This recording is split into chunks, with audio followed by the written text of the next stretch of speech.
अस्सलाम वालेकुम जी, मेरा नाम वसीम मलिक है। सुप्रीम कोर्ट ऑफ पाकिस्तान में इस वक्त मौजूद हूँ। 8 फरवरी के इंतखाबात भी हो गए, इंतखाबात के नताइज भी आ गए और अब ये शवाहिद भी आना शुरू हो चुके हैं कि जिस तरह अवामी मैंडेट पर पहले रात की तारीकी में नताइज को रोक कर शब खून मारा गया और उसके बाद जो नताइज तब्दील किए गए, उसके जो शवाहिद हैं वो अब मंजर आम पर आना शुरू हो गए हैं। मगर आज की इस वीडियो में मैं आपको बताऊंगा कि जो इस वक्त सबसे अहम बात है वो ये है कि पाकिस्तान तहरीक इंसाफ और इमरान खान के नाम पर वोट लेने वाले वो आज़ाद उम्मीदवारान जो इस वक्त सबसे ज़्यादा अक्सरियत में हैं, इस शदीद धांधली के बावजूद, इस बदतरीन नताइज की तब्दीली के बावजूद भी वो अक्सरियत में है और अब दूसरी सियासी जमातें उनके ऊपर नज़र लगा कर बैठी हैं। इसी तरह से ही हुआ कुछ जो गुज़श्ता रात लाहौर से इमरान खान के नाम पर जीतने वाला एक जो मेंबर कौमी असम्बली था वो नून लीग को प्यारा हो गया और अब इतलात ये भी आ रही हैं कि जी मजीद भी ऐसे नाम हैं जो पाकिस्तान तहरीक इंसाफ और इमरान खान के नाम पर वोट लिए हो, वो किसी और सियासी जमात में शमूलियत अख्तियार करेंगे। तो इस हवाले से क्या डेवलपमेंट है अब तक की, और दूसरा सबसे अहम ये कि इस हवाले से सुप्रीम कोर्ट ऑफ पाकिस्तान और फिर मुअज़्ज़ज़ चीफ जस्टिस काजी फ़ाइज़ ईसा का इस हवाले से क्या किरदार रहा है इस सारी लोटा क्रेसी को लेकर। बुनियाद वही 13 जनवरी का फैसला है, मगर उससे भी कबल मैं आपको लेकर जाऊँगा। अब 2022 की ये बात है जब साबिक चीफ जस्टिस जो उमर रज़ा बंदयाल साहब थे, उनका एक फैसला था जिससे पाकिस्तान में लोटा क्रेसी को लगाम डाली गई थी। उस फैसले पर उस वक्त तो बड़ी तनकीद हुई, मगर उससे लोटा क्रेसी को लगाम डाली गई थी और ये मामला था जो पंजाब असम्बली में पाकिस्तान तहरीक इंसाफ के मुनहरिफ रहनुमाओं ने हमजा शहबाज को वोट दिया और फिर वहाँ पर जो अक्सरियत है उसे अकलियत में बदला गया था। तो इस सारी सूरत हाल में एक तो सुप्रीम कोर्ट ऑफ पाकिस्तान का किरदार क्या रहा, और दूसरा ये जो लोटे हो जाते हैं, ये जो अब किसी के नाम पर वोट लेकर किसी की सियासी जमात पर मुंतखब होकर किसी और जमात में अपने ज़ाती मुफाद के लिए अवाम के मैंडेट पर शब खून मारते हैं, ये जो जमहूरियत के लिए इतने मकरू चेहरे हैं, इनका गुज़श्ता 2 सालों के दौरान पाकिस्तान की आवाम ने क्या हाल किया है, ये बड़ा दिलचस्प भी है और ये बड़ा पुरुमीद भी है पाकिस्तान की जमहूरियत के लिए। तो ये सारी जो बातें आज की इस वीडियो में मैं आपके साथ डिस्कस करूँगा। सबसे पहले यही जो गुज़श्ता रोज़ एक पाकिस्तान तहरीक इंसाफ के आज़ाद उम्मीदवार जीते हुए इमरान खान के नाम पर वोट ले हुए वो नून लीग में शामिल हो चुके हैं। देखिए, मेरा इस हवाले से बड़ा क्लियर स्टांस है। पाकिस्तान की जमहूरियत और पाकिस्तान के हालात को आज तक इस नौबत तक लाने में इस्टेब्लिशमेंट का हाथ है, अदलिया का भी हाथ है, मगर इससे भी ज़्यादा जिस तबका फ़िक्र का हाथ है वो ऐसे बददियानत और खाइन लोग हैं जो किसी सियासी जमात के साथ मिलते हैं, किसी सियासी जमात के टिकट पर इलेक्शन लड़ते हैं, किसी सियासी जमात के नज़रिए पर वोट लेते हैं और फिर ज़रूरत पड़ने पर दूसरी सियासी जमातों में शामिल हो जाते हैं। ऐसे लोगों को अदलिया भी इस्तेमाल करती है, ऐसे लोगों को इस्टेब्लिशमेंट भी इस्तेमाल करती है जमहूरियत पर शब खून मारने के लिए। और ये ज़्यादा नहीं, कोई 30-35 लोगों का एक टोला है और ये अपने हल्के में इलेक्टेबल समझे जाते हैं।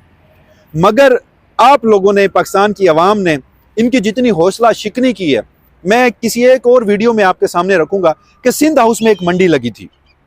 पाकिस्तान तहरीक इंसाफ के 20 से 25 रहनुमा थे, MNA थे, जो उस वक्त इमरान खान को अदम एतमाद के दौरान छोड़कर चले गए थे। उनका आपकी पाकिस्तान की आवाम ने अगले इंतखाबात में क्या हशर किया, 17 जुलाई को होने वाले पंजाब के इंतखाबात हों ज़मनी या फिर ये जो इंतखाबात है, इस पर इन लोटों का, इन बदबख्त बददियानत लोगों का, इन मकरू चेहरों का पाकिस्तान की आवाम ने अपने वोट के ताकत से क्या हाल किया है। ये बड़ी दिलचस्प वीडियो है। ये तमाम तर हक़ाइक़ मैं आपको गुज़श्ता अगली किसी वीडियो में बताऊंगा, मगर ये वो तमाम चेहरे हैं जो पाकिस्तान की जमहूरियत को यहाँ तक लाने में किरदार अदा करते हैं। अब इस सब में इस्टेब्लिशमेंट का तो हाथ है ही है, हमेशा से ये लोग इस्तेमाल होते आए हैं। सेनेट के इंतखाबात हों, हॉर्स ट्रेडिंग हो, उसके साथ साथ कौमी असम्बली के इंतखाबात हों, उसके साथ साथ हमने माजी में कितनी ऐसी मिसालें देखी, सेनेट में ही देखी। नो डाउट उसका जो फ़ायदा था वो पाकिस्तान तहरीक इंसाफ ने भी उठाया। पाकिस्तान तहरीक इंसाफ को भी अपनी गलतियों से सबक सीखना चाहिए, जो कि बहुत हद तक अब हमें बयानात से लगता है कि वो अपनी गलतियों से सबक सीख चुके हैं। तो अब इन सारे मामलात में मैं आपको सबसे पहले चीफ जस्टिस काजी फ़ाइज़ ईसा के फैसले के ऊपर तो आता हूँ कि उन्होंने बुनियाद रखी थी इस लोटा क्रेसी की, उन्होंने बुनियाद रखी थी एक और सिंध हाउस की, उन्होंने बुनियाद रखी थी पाकिस्तान में जो मैंडेट है उसको शब खून मारने की, उनके एक फ़ैसले की बुनियाद थी, जिसका मैं 13 जनवरी के फैसले की मुतअद्दिद मरतबा बात कर चुका हूँ। मगर आज सबसे पहले मैं आपको जुलाई 2022 के एक फ़ैसले का हवाला देता हूँ। चीफ जस्टिस उमर रज़ा बंदयाल की सरबराही में 5 रुकनी एक लार्जर बेंच था, जिसने 2022 में सदर मुमलिकत की जानिब से भेजे गए एक रेफरेंस की तशरीह करना थी, उस पर राय देना थी। रेफरेंस ये था कि आइन के आर्टिकल 63A के मुताबिक जो शख्स किसी पार्टी से मुनहरिफ हो जाता है तो उसका वोट काउंट नहीं हो सकता और उसको नायल किया जाना चाहिए। तो इस तरह के कुछ चंद सवालात थे जो सदारती रेफरेंस में सुप्रीम कोर्ट में राय लेने के लिए भेजे गए थे। 3-2 की अक्सरियत से ये फैसला आया था। जस्टिस मियां मोहम्मद आलम मजहर खैर जो अब रिटायर हो चुके हैं, और जो एक और सर्विंग जज हैं जस्टिस जमाल खान मंदोखेल, इन्होंने कहा था कि नहीं, जो शख्स मुनहरफ भी हो जाता है उसका वोट शुमार होना चाहिए। जबकि 3 की अक्सरियत से जो फैसला आया था जिसमें यह कहा गया था कि ये जो शख्स मुनहरफ होता है उसको ना सिर्फ नाअहल किया जाएगा बल्कि उसका वोट भी शुमार नहीं किया जाएगा अदम एतमाद में या वज़ीर आज़म के इंतखाब में। 63A की तशरीह उन्होंने ये की थी आइन के आर्टिकल की, सुप्रीम कोर्ट ऑफ पाकिस्तान ने। फिर हमने देखा कि जो 25 लोटे, जो 25 ज़मीर फरोश इमरान खान के नाम पर, पाकिस्तान तहरीक इंसाफ के नाम पर वोट लेने वाले हमजा शहबाज से मिल गए थे। हमजा शहबाज को अपनी हुकूमत से हाथ धोना पड़ा था। वो 25 के 25 लोग नाअहल हुए थे, 20 उनमें डायरेक्ट नशिस्तों पर थे। उन डायरेक्ट नशिस्तों पर दोबारा इंतखाबात हुए जिनमें 16 नशिस्तों पर पाकिस्तान तहरीक इंसाफ ने कामयाबी हासिल की। बड़े बड़े बुर्ज उलट दिए। अवाम ने, जहां एक सुप्रीम कोर्ट ऑफ पाकिस्तान की एक कोशिश थी, वहीं अवाम ने भी अपने मैंडेट से इन लोटों को तारीखी शिकस्त दी थी। और सुप्रीम कोर्ट पाकिस्तान के उस फैसले पर नो डाउट लोग तनकीद भी करते हैं, और जो कि किसी हद तक ये बात अगर देखा जाए तो टेक्निकली दुरुस्त है कि सुप्रीम कोर्ट ने कॉन्स्टिट्यूशन को रीराइट किया। लेकिन अगर वो सुप्रीम कोर्ट ने कॉन्स्टिट्यूशन को रीराइट किया, क्योंकि कॉन्स्टिट्यूशन को रीराइट करना पार्लियामान का काम है, पार्लियामान ने ये हुक्म छोड़े हुए हैं। पार्लियामान में वही शख्स बैठा है जिसने अपने वोट की कीमत लगवानी है, बिकना है, जमीर फरोशी करनी है, जिसने आइन बनाना है, जिसने कानून बनाना है, जिसने आइन को रीराइट करना है। अगर वो अपने लिए कोई स्पेस छोड़कर अपने जाती फायदे के लिए जमहूरियत को नुकसान पहुंचा रहा था, तो पाकिस्तान की सुप्रीम कोर्ट ने एक बड़ा जबरदस्त फैसला दिया था। उस फैसले पर बड़ी तनकीद हुई। उस फैसले पर हमने देखा कि मरियम नवाज और उस वक्त की जो पीडीएम की क्यादत थी, उन्होंने उस फैसले के ऊपर जजेस को गालियां दी, जजेस के ऊपर कैंपेन शुरू की। और लेकिन उस फैसले का एक फायदा जरूर हुआ था। उस फैसले का फायदा यह हुआ था कि अगर किसी भी सियासी जमात, इस वक्त इमरान खान है, कल को किसी भी सियासी जमात का कोई रहनुमा, कोई कारकुन, कोई मेंबर कौमी असम्बली, मेंबर प्रोविंशियल असम्बली, वो इमरान खान के किसी के नाम पर वोट लेकर आता है और फिर किसी दूसरी जमात में चला जाता है, तो ऐसा नहीं होना चाहिए था। और बदबख्ती देखिए एक ऐसे शख्स की, बल्कि पाकिस्तान के अवाम की, जो शख्स पाकिस्तान का 3 बार वजीर आजम रह चुका है। पाकिस्तान मुस्लिम लीग नून बड़ी नजरियाती, बड़ी इनकलाबी जमात बना करती थी, और मरियम नवाज साहिबा कहती थी कि ये जो लोटे हैं इनकी जगह बाथरूम में है। आज उन्हीं लोटों को अपने सर का ताज सजाए बैठे हैं सिर्फ इक़्तिदार की खातिर और चंद दिनों के इक़्तिदार की खातिर। तो ये सारी सूरत हाल बनी, और अब नवाज शरीफ साहब जो हैं वो इमरान खान के नाम पर मिलने वाले वोटों से हुकूमत बनाने के चक्कर में है। आपकी इस्टेब्लिशमेंट इमरान खान के नाम पर मिलने वाले वोटों से अपनी मर्जी की हुकूमत बनाने के चक्कर में है।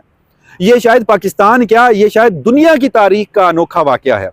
ये शायद बनी नौ इंसानी तारीख का अनोखा वाकया है। ये शायद जमहूरियत, वो जो एक कॉन्सेप्ट दिया था बुनियादी तौर पर, जमहूरियत के जो खालिक थे उनकी रूह को अजियत पहुंचती होगी कि हम पाकिस्तानी जमहूरियत के नाम पर क्या कुछ कर रहे हैं, अवाम के मैंडेट पर किस तरह डाका डाल रहे हैं। फिर अब उस फैसले का मैंने हवाला दिया आपको, जिस एक फैसले से मुल्क में इन लोटा करेसी की, जिन बदबख्तों ने पाकिस्तान का सबसे ज़्यादा नुकसान किया, उनको नकेल डाली थी, और फिर सुप्रीम कोर्ट ऑफ पाकिस्तान का साथ दिया था पाकिस्तान की अवाम ने। तो अब वो जो एक मंडी, वो जो एक बाज़ार फिर से गर्म है, उसकी बुनियादी वजह क्या है? उसकी बुनियादी वजह 13 जनवरी का वो फैसला है जब एक सियासी जमात से इंतखाबी निशान छीना गया था। जब एक सियासी जमात से इंतखाबी निशान छीना गया, वो आज़ाद लड़े, उनके ऊपर अब कोई पार्टी डिसिप्लिन लागू नहीं होता, क्योंकि अभी तक 63A इन फील्ड है। अगर आज पाकिस्तान तहरीक इंसाफ के पास बल्ले का इंतखाबी निशान होता, वो उस पर इंतखाब लड़ के आए होते, तो अगर वो मुनहरफ होते तो उनके ऊपर डिफेक्शन क्लाज लगती और वो नाअहल होते और उस हल्के में दोबारा इलेक्शन होता। मगर 63A को अंडू आपने अभी तक नहीं किया, और आपने एक बल्ले का निशान एक सियासी जमात से छीन लिया। चीफ जस्टिस काजी फैज़ ईसा का इसमें बराह रास्त किरदार है, बड़ी बदकिस्मती है। और इस वक्त जितनी भी मंडी लगने जा रही है, ये उस एक फैसले की वजह से लगने जा रही है। कल एक मिसाल हमने देखी, अब बहुत सारी बातें हो रही हैं कि पाकिस्तान तहरीक इंसाफ के ये जो 90 से ज़ायद लोग हैं, ये कब तक, कहाँ तक रिजेंटमेंट करेंगे या अपनी पार्टी के साथ इंटैक्ट रहेंगे। तो यहाँ एक ऐसा बंद गली में लाकर एक मुल्क की जमहूरियत को छोड़ा गया है उस तकनीकी नुक्ते पर कि जी पाकिस्तान तहरीक इंसाफ के जो इंतखाबात थे वो पार्टी आइन के मुताबिक नहीं हुए थे। कोई जी शऊर शख्स ये क्यों नहीं बोलता अब कि अगर पाकिस्तान तहरीक इंसाफ के इंतखाबात उसकी जमात के आइन के मुताबिक नहीं हुए थे तो कलअदम करार दिए गए, बल्ले का निशान छीन लिया गया। क्या पाकिस्तान में 8 फरवरी को होने वाले जो इंतखाबात थे वो आइन के मुताबिक थे? आइन के आर्टिकल 218 की झेली क्लास 3 है उसके मुताबिक थे। उस पर चीफ जस्टिस पाकिस्तान लंबी तान कर सो रहे हैं, उस पर चीफ जस्टिस पाकिस्तान कोई बात नहीं कर रहे, उस पर चीफ जस्टिस पाकिस्तान कुछ नहीं कह रहे, मगर जब एक पार्टी का आइन अगर उस पर अमल नहीं किया जाता तो फिर बड़ी तकलीफ होती है। उस पार्टी के आइन के मुताबिक 18 लोगों को पाकिस्तान तहरीक इंसाफ का इंट्रा पार्टी इंतखाबात लड़ने की इजाज़त नहीं दी गई थी, तो नताइज कलअदम। इस वक्त मुल्क में करोड़ों लोगों के वोट पर शब खून मारा गया, डाका डाला गया, अस्करियत ने अक्सरियत को तब्दील किया है।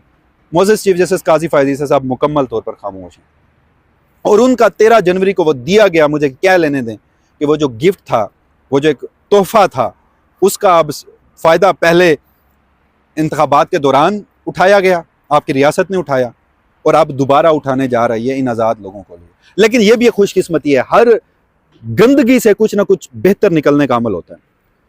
पाकिस्तान तहरीक इंसाफ जो है वो दोनों सूबाई असम्बलियों से चली गई थी, इस्तीफ़े दे दिए थे, असम्बलियाँ तोड़ दी थी, निगरान हुकूमत बैठी है बहुत अरसे से।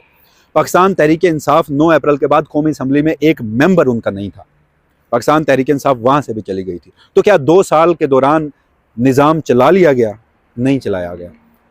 जो बदतरीन मकरूह चेहरे थे वो सामने आते गए, रिकॉर्ड के लिए चीज़ें दुरुस्त होती गईं और फिर क्या हुआ, उसका जो अवाम ने अपने वोट से, अपने कॉन्स्टिट्यूशनल मैंडेट से उन तमाम कुव्वतों का एहतसाब किया 8 फरवरी को।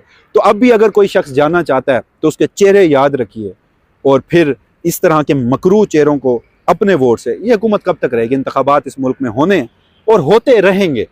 ये पहला इलेक्शन था, पाकिस्तानी अवाम के मैंडेट ने इतना असर किया कि पूरी रियासती मशीनरी ने भी लगकर अभी तक जो नताइज दिए हैं और पूरी दुनिया में जो तासुर गया है। बरतानिया के वजीर खारजा डेविड कैमरून को पाकिस्तान की सुप्रीम कोर्ट के ऊपर सवालात उठाने पड़े हैं। आलमी बरादरी हो, नेशनल मीडिया हो, इस वक्त इन इंतखाबात की क्या वक़्त है?